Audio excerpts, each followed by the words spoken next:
안녕하세요. 오늘은 ICP 플라즈마를 이용하는 반도체 설비에 대해서 알아보기 전에 비교적 구조가 복잡한 ICP 플라즈마를 사용할 수밖에 없는 이유에 대해서 한번 알아보려고 해요. 그래서 ICP를 사용하는 반도체 공정 중에 HDP라는 공정을 예로 한번 구경해 볼게요. 우선 기존에 이제 플라즈마 컨셉에 대해서 이야기를 할 때 이제 기존에 CCP, 그 다음에 ICP 이 두 개로 나눠서 이제 한번 말씀을 드린 적이 있는데, 이 ICP 같은 경우에는 뭐 플라즈마 뭐 장점도 있지만 이 상대적으로 구조가 굉장히 이제 복잡한데도 불구하고 이거를 사용할 수밖에 없는 이유가 있겠죠. 그래서 요 이유에 대해서 한번 구경을 해보려고 해요. 우선 ICP 챔버 같은 경우에는 이쪽에 이제 RF를 집어넣고 밑에도 RF를 집어넣죠. 그래서 HF 더하기 LF 두 개를 이제 뭐 섞어서 사용을 보통 하는데, 이쪽에다가 이제 집어넣게 되면 여기로 전류가 흐르게 되고 코일을 따라서 챔버 주변으로 이제 코일이 감겨져 있고, 거기에 코일을 따라서 전류가 흐르게 되고, 그 전류에 의해서 안에서 자기장이 발생이 되고, 그 자기장에 의해서 내부에 있는 자유전자들이 이제 회전을 하는 거죠. 이렇게 회전을 하다 보니까 비교적 여기서보다는 CCP보다는 상하운동, 이 좁은 극판사에서 상하운동 하는 것보다는 여기서 회전을 하니까 훨씬 더 이 같은 주파수 안에서도 전자가 움직일 수 있는 회전 반경이 훨씬 넓어져요. 거리가, 전자가 같은 시간 동안 움직일 수 있는 거리가 길어진다는 얘기죠. 그러다 보니까 이게 비교적 충돌 확률을 극단적으로 올릴 수가 있어요. 그래서 ICP를 사용을 하는데, 이거를 사용할 수밖에 없는 이유에 대해서 이제 한번 알아보기 위해서 그 예로 HDP라는 공정으로 한번 예를 들어서 먼저 HDP에 대해서 한번 알아볼게요. 우선 HDP 관련 자료를 한번 검색을 해봤어요. HDP는 뭐 하이 덴시티 플라즈마의 약자라고 하네요. 그래서 여기에서 보면 이거는 세메스에서 만든 자료인 것 같아요. 인터넷에서 검색을 하다 보니까 나왔는데 세메스에서 나온 자료인데 그 중에 일부만 가져왔어요. 그래서 여기 있는 내용을 이해를 하는 이제 그 정도 과정까지만 한번 진행을 해볼게요. 그래서 간단하게 여기 어떤 내용들이 있는지만 보면, CVD 공정에서 보다 미세하고 높은 단차에 대한 계필 능력을 갖는다라고 되어 있죠. 그 다음에 HDP CVD 기술은 증착 중 액치가 동시에 일어난다. 그러니까는 막지를 증착을 하면서 깎는 거를 동시에 한다는 얘기죠. 그리고 HDP는 CVD 특유의 낮은 공정 압력과 그 다음에 고주파 출력에 의해 가능하다라고 되어 있죠. 그러니까 압력이, 프로세스 압력이 낮다라는 이야기죠. 그리고 고주파 출력도 필요하다라는 이야기인 것 같아요. 그리고 뭐 HDP 같은 경우에는 가스는 실렌, O2, 알곤, 헬륨, 수소 등이 이용이 된다고 하네요. 그러면서도 챔버 압력은 낮게, 그래서 챔버 압력을 낮게 하기 위해서 터보 펌프가 들어간다고 하네요. 그 다음에 ICP가 주로 사용이 되는데 HDP에는 평판형보다는 10배에서 높게는 100배까지 높은 이온 밀도를 발생시켜야지 된다는 거죠. 그게 돼야 이제 이 CVD 공정이, 이 HDP 공정이 가능해진다는 이야기겠죠. 그 다음에 HDP CVD 기술은 공정 중에 웨이퍼 기판 위에 RF 바이어스를 인가를 한다. 그래서 이 RF 바이어스를 인가를 해서 스퍼터링이 동시에 진행이 된다. 이제 이 얘기인 거죠. 그러니까는 막지를 증착을 하면서 동시에 깎는 게 가능해지는데, 그게 가능해지는 이유는 RF 바이어스를 인가하기 때문이다라고 되어 있는 것 같아요. 이제 목적은 보이드 없는 계필이 가능하기 때문에 HDP를 사용을 한다. 뭐 이런 내용이고요. 그다음에 RF 바이어스를 인가를 하다 보니까 이제 웨이퍼가 급격한 온도 상승이 발생을 한다라고 되어 있고요. 그리고 그 온도 상승을 막기 위해서는 이제 백면으로 헬륨 등의 불활성 가스를 공급한다. 그래서 냉각을 한다. 이런 내용도 있네요. 그리고 계필 메커니즘을 보면은 여기에 뭐 계필은 증착, 스퍼터링 조합으로 해서 이제 얻어지는데, 이게 증착하는 속도와 그 다음에 스퍼터링 하는 속도의 비율을 최적화시켜야 보이드가 없이 계필을 할 수 있다라고 되어 있네요. 이 내용에 대해서도 이제 다음 장에서부터 한번 알아보도록 할게요. 틈새 상부에 증착되는 막의 스퍼터링은 트렌치의 너무 이른 봉쇄를 방지하고자 합니다 라고 되어 있어요. 그러니까는 막지를 증착을 하면서 깎는 이유는 일찍 그 증착하고자 하는 홀이 막히는 거를 이제 방지하려고 스퍼터링이 병행해서 이루어지는 것 같아요. 스퍼터링은 공정에 따라 아르곤이나 수소, 그 다음에 헬륨을 추가해서 증착을 하는데 보통은 산소에 의해서 이루어진대요. 그러니까 스퍼터링 할 때는 이제 산소의 역할이 크다고 생각을 하는 것 같아요. 그러니까 수소나 헬륨 이런 거보다는 이 산소가 아무래도 질량이 크니까 질량이 큰 걸로 콩콩 부딪혀야지 좀 더 식각량이 올라갈 수 있으니까 그러는 것 같아요. 그리고 또 뭐 내용 중에 보면은 요즘에는 이제 뭐 대포, 엣지, 대포 등의 방법도 이용이 되고 있다고 하네요. 그 얘기 이제 여기 이제 인시추 NF3를 쓰린다라고 되어 있는데, 이거는 기존에 이제 뭐 클린할 때는 보통 리모트 플라즈마를 이용해서 NF3를 집어넣는데, 이거는 다이렉트 플라즈마를 이용을 한다라는 이야기인 것 같아요. 이건 나중에 한번 기회가 되면 알아보도록 하고요. 어쨌든 뭐 세메스에서도 이런 자료를 만드는 거 보니까 세메스에서도 이제 HDP라는 공정에 대해서 연구를 하고 있는 것 같아요. 그러면 이제 요 내용을 한번 이해를 같이 한번 해볼게요. 어쨌든 HDP라는 막지를 증착하는 목적은 어쨌든 SiO2라는 막지를 증착하는 거 똑같은데, 기존의 CCP 방식에서 썼던 것처럼 똑같은데, 요거를 좁고 깊은 공간에다가 집어 넣어야지 된다라는 이제 어려움이 있는 거예요. 이거를 그래서 어스펙트 레시오라고 하는 게 있는데, 어스펙트 레시오는 이 밑변분의 높이, 종횡비라고도 해요, 우리나라 말로는. 그래서 밑변분의 높이가 클수록 이게 이제 중간에 보시면 여기에다가 집어 넣어야지 되는데, 막지를 집어 넣어야지 되는데, 여기 보시면은 요게 이제 기존의 패턴인 거죠. 그린색. 이게 HDP 대포 전에 이제 패턴의 모양이고, HDP는 나는 요 사이에다가 이 하늘색을 다 집어 넣어서 이렇게 촘촘하게 이렇게 대포를 하고 싶은 거예요. 그런데 여기다 집어 넣으려다 보니까는 여기와 여기 사이의 거리가 너무 좁아서 여기다가 집어 넣을 때 여기 안에 잘 안 들어가게 되는 현상이 이제 생긴다라는 거죠. 그러니까 한번 이제 다시 볼게요. 우선은 저렇게 막지를 집어 넣기 위해서는 먼저 이 안에 있는 기존에 내가 이제 여기다가 SiO2 막지를 집어 넣어야지 되니까 밑에까지 꽉 채워서 집어 넣으려고 하는데, 그러려면 이제 기존의 이물질이나 이런 것들을 이제 빼내야겠죠. 그걸 이제 디게스라고 하는데, 펌핑을 해서 아주 압력을 내리는 거예요. 압력을 내려서 이 안에 있는 애들이 자연스럽게 밖으로 빠져나올 수 있게끔, 이래서도 이제 낮은 압력을 유지하는 게 이제 필요하다, 뭐 이런 이야기예요.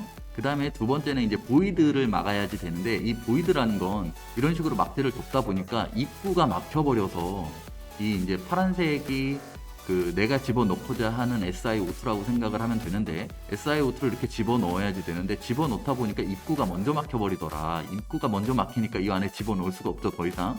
그러니까 이런 식으로 공간이 생겨버리는 거예요. 이 공간을 이제 우리가 보이드라고 하는 건데, 이런 보이드를 이제 그냥 일반적인 CCP 방식으로 대포를 하려다 보니까 이런 보이드가 생기더라. 그래서 요거를 막아야겠다, 이제 이런 목적으로 HDP라는 공정을 진행을 하는 거죠. 그러니까 프로세싱 방법이 조금 다른 거예요. 똑같은 막지를 덮더라도. 그래서 스퍼터링이랑 증착을 동시에 진행을 하는데, 이 동시에 진행을 하는 이유는 여기가 자꾸 이제 입구가 먼저 막히니까 스퍼터링을 같이 하는 거죠. 그래서 이온을 갖다가 이쪽에 충돌을 시키는 거예요. 그래서 위에다가 플라즈마를 켜고 밑에다가 바이어스를 거는 거죠. 그래서 얘를 여기를 하부를 마이너스로 인가를 하게 되면 어쨌든 이온이 밑으로 내려오면서 충돌을 할 거예요. 그리고 라디컬들도 떨어지면서 점점점 이런 식으로 대포가 돼서 안으로 들어가게 만들어야지 되니까요. 그런데 그러려다 보니까 라디칼들이 이 입구에서 먼저 반응을 하더라. 그래서 입구가 먼저 막혀버리더라 라는 현상이 생기는 거죠.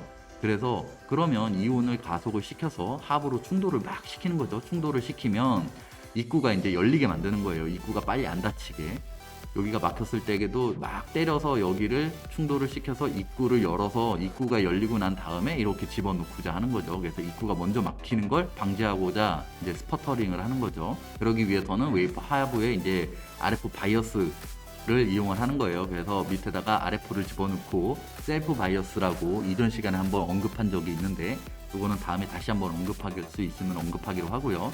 셀프 바이어스를 인가를 시킨다라는 얘기는 밑에다가 어쨌든 DC 극성을 집어넣는다는 얘기예요. 예를 들어서 밑에다 마이너스를 집어넣으면 위에서 플러스 이온들이 내려와서 충돌을 할 테니까요. 가속을 해서. 그 다음에 낮은 압력이 필요하다라는 얘기는 이 이온들이 밑으로 내려와 가지고서는 충돌을 해야지 되는데, 이 중간에 압력이 높으면 여기에 기체들이, 다른 분자성 기체들이 많이 존재를 한다는 얘기죠. 그러면 이온들이 내려와서 충돌을 여기에 해야지 되는데, 이게 미리 충돌해서 속도가 죽어버린다던가 속도가 줄어버린다던가, 아니면 이게 내려오면서 부딪혀가지고 방향이 바뀌어버리는 이제 그런 현상이 이제 생기는 거를 막고자 우선 압력을 최대한 내릴 수 있는 데까지 내려보는 거예요. 그래서 압력을 최소화하고 압력을 굉장히 내리고, 그래서 로우 프레셔가 이제 필요한 거죠. 그 다음에 이제 물리적 충돌에 의해서 웨이퍼의 템프 상승 억제가 필요하다라고 되어 있어요. 그거는 어쨌든 이온이 와가지고 여기를 계속 충돌을 하니까 열이 발생을 하겠죠. 그러면 열이 발생을 하게 되면 이 하부 막질이 예를 들어서 열에 뭐 그렇게 뭐 상관이 없는 막질이면은 괜찮겠지만 하부 막질이 예를 들어서 뭐 열에 의해서 물성이 조금 변할 수 있는 막질이라던가 아니면 하부에 뭐 메탈 라인 같은 게 있는 막질이 있다라고 하면 이 패턴이 녹아버리겠죠. 그냥 그 열에 의해서 녹아버리니까 이제 그런 거를 방지하기 위해서도 템프를 올라가는 거를 이제 막아야 되는 이제 그런 어려움이 있는 거죠. 요 HDP라는 공정을 진행을 할 때 이제 그러한 어려움이 있다라는 거고요. 어쨌든 목적은 입구를 열면서 증착을 하는 거다. 그러다 보니까 이 깎는 스퍼터링 하는 속도와 그 다음에 증착을 하는 막지를 덮는 속도의 비율 관리가 필요하겠죠. 이게 뭐 스퍼터링이 더 커버리면 사실 뭐 막질 증착은 하나도 안 되고 날아가기만 할 테니까 기존의 패턴이 날아가기만 할 테니까요. 깎여버리기만 할 테니까 그러면 안 되겠죠. 그러니까 스퍼터링 레이트보다는 데포레이트이 조금 더 높아야겠죠, 당연히. 그런데 또 이게 또 데포레이트이 너무 높으면 입구가 이게 막혀버리는 현상을 이게 또 어느 정도는 막아줘야 되는데 그게 이제 또 너무 데포레이트이 높아버리면 입구가 먼저 막히는 현상이 생길 수도 있으니까 이제 그 비율 관리가 중요하다 이제 이런 이야기죠. 그래서 입구가 열릴 정도의 스퍼터링만 하면서 막지를 증착하는 이제 그렇게 하기 위해서는 이제 스퍼터링 레이트와 데포레이트의 이제 비율 관리가 조금 필요하다. 그래서 그런 식으로 이제 증착을 하면 이런 식으로 이제 전체적으로 봤을 때는 이런 식으로 막 충돌을 하면서 입구를 열면서 안에 막지를 집어넣어서 채워 올리는 밑에서부터 바텀업으로 이렇게 채워 올리는 이제 요런 게 가능하다라는 이야기죠. 그 다음에 이제 대포를 다 하고 나면 막질이 이제 위에는 울퉁불퉁해질 수도 있겠죠. 밑에 이제 패턴도 있고 하니까 여기가 더 높아질 수도 있고요. 이런 식으로 이제 울퉁불퉁해지면 이거를 후속에 CMP에서 쑥 하고 갈아내서 이제 평투 하나까지 이제 시키는 이런 컨셉인 거죠. 그런데 여기서 한번 생각을 해보시면 여기에서부터 여기까지는 요만큼은 사실 계필이 중요하겠죠. 당연히 계필이 중요하니까 스퍼터링 레이시 굉장히 중요할 거예요. 스퍼터링 레이시 어느 정도 좀 입구가 막히면 요 안에 계필을 할 수가 없으니까 요만큼은 중요할 텐데 여기까지 다 덮고 나면 대포를 하고 나면 이 위에 부분은 사실 스퍼터링 레이시 그렇게 높지 않아도 되겠죠. 오히려 대포 레이스를 더 높여서 이 막지를 증착하는 속도를 올리는 게 훨씬 더 효율적이겠죠. 생산성도 올릴 수 있고 그러다 보니까 여기까지는 스퍼터링 레이시 중요하니까 스퍼터링 레이스 일정 비율로 유지를 하지만 이 위에서부터는 사실은 스퍼터링 레이트보단 대포 레이스를 더 높이는 게 효율적일 것 같아요. 그래서 어쨌든 HDP라는 공정은 이제 깎는 것과 그 다음에 증착을 하는 것을 동시에 하는데 그 속도의 비율이 중요하다. 그리고 그 속도의 비율을 이제 맞추는 게 중요한데 그 초반에는 중요하다. 근데 뒤에는 사실은 조금 더 증착하는 데 목적을 두는 컨셉으로 가는 게 더 생산성에 도움이 되겠다. 뭐 이런 얘기이죠. 그래서 댐레이트를 컨트롤할 수 있는 방법도 있어야 되고요. 그러니까 증착하는 속도를 컨트롤할 수 있는 파라미터가 필요할 거고요. 그 다음에 식각량을 컨트롤할 수 있는 파라미터도 필요하겠죠. 근데 뭐 둘 중에 하나, 뭐 댐레이트를 컨트롤한다고 하면 사실 식각량은 사실 컨트롤을 하지 않아도 되겠죠. 왜냐, 비율 관리를 할 거니까. 비율 관리를 할 거기 때문에 댐레이트를 올릴 거냐, 식각량을 올릴 거냐라고 했을 때 하나만 변수로 두고 그다음에 변수 파라미터를 놔두고 가변 팩터로 두면 되겠죠. 어쨌든 댐레이트과 스퍼터링 레이트의 비율이 중요하다. 그래서 둘 중에 하나는 가변 팩터로 가져가는 게 좋겠다. 뭐 이 정도 한번 생각해 볼 수 있을 것 같아요. 오늘 진행한 HDP에 대해서 이제 요약을 해보면 HDP는 이제 어스펙트 레시오가 높은 패턴 사이에서 SiO2를 채워 넣는 공정인데 그렇게 채워 넣다 보니까 보이드가 발생을 하더라. 그러니까 그 보이드를 방지하기 위해서 좁은 스페이스 내에 우선 들어가 있는 가스나 이물질들을 꺼내는 작업도 필요하고 그 다음에 스퍼터링 효과 유도를 위해서는 이온이 탑다운 방향으로 이제 직진성과 그 다음에 속도를 확보하기 위해서 압력을 매우 낮게 유지해 주는 게 필요하겠더라. 그래서 압력을 매우 낮게 유지를 하려고 하면 지금 이게 이제 팟센 커브인데 이 그림을 보시면 팟센 커브에서 기존에 이제 CCP 같은 경우에는 보통 프로세스 프레셔가 뭐 한 이쯤에 위치를 해 있었어요. 이쯤에 위치를 해 있었는데 여기에서는 그러다 보니까는 브레이크 다운 볼테이지가 이 아르곤을 기준으로 한번 볼게요. 브레이크 다운 볼테이지가 이제 굉장히 낮은 구간이죠. 여기는 낮은 구간이니까 사실은 뭐 CCP로도 가능했었는데, 요게 이제 HDP를 하려고 하다 보니까 압력을 굉장히 프로세스 압력을 내려야 되는 거예요. 압력을 내리려다 보니까 사실은 공정이 여기에서 진행이 되는 거죠. 공정을 여기서 진행을 하려고 해요. 그러다 보니까 브레이크다운 볼테이지가 지금 여기는 굉장히 높아지죠. 그러니까는 이 브레이크다운 볼테이지가 높아진다라는 건 플라즈마를 형성하기가 조금 어려워지는 거죠. 더 높은 에너지를 줘야지 되는 이제 그런 상태가 되는 거예요. 그러다 보니까 이거를 조금 극복하기 위해서 사용하는 방법이 바로 ICP인 거죠. 왜냐? CCP 같은 경우에는 이제 위에 밑에로다만 계속 이렇게 전자를 움직이게 하다 보니 여기서 전자가 움직이는 거리가 한정이 되어 있죠. 그런데 이제 그 ICP 같은 경우에는 자기장을 이용해서 이런 식으로 전자를 이제 회전을 시키는 거예요. 그러니까 같은 시간 동안 이동 거리가 훨씬 더 전자가 많이 이동할 수 있게 만들어 주는 거죠. 그렇게 하면 아무래도 다른 기체들과 전자의 충돌 확률을 올릴 수가 있는 거예요. 그래서 ICP를 사용을 한다. 그래서 ICP가 이제 뭐 플라즈마 덴시티가 이제 훨씬 높다. 아까 전에 첫 장에 나왔었던 것처럼 뭐 10배에서 많게는 100배까지도 올릴 수 있기 때문에 ICP를 이용을 하는 거죠. 전자의 충돌 확률을 올리기 위해서. 그런 식으로 해서 이제 플라즈마를 형성하기 위해서는 낮은 압력에서 플라즈마를 형성하기 위해서 ICP를 이제 사용을 하고, 그 다음에 이제 뭐 여기서는 이제 공정 관리 측면에서 이야기를 하는 것 같아요. 그래서 스퍼터링 레이트와 데포레이트의 비율 관리가 필요하고, 그 다음에 플라즈마가 꺼졌을 때의 챔버 내에 별다른 이제 기존에는 이제 히터나 이런 것들을 사용을 안 하니까, 히터나 이런 것들이 없기 때문에 템프를 유지 관리하기가 어려운데 이제 그거에 대한 극복 방법도 조금 필요하다, 이런 얘기인 것 같아요.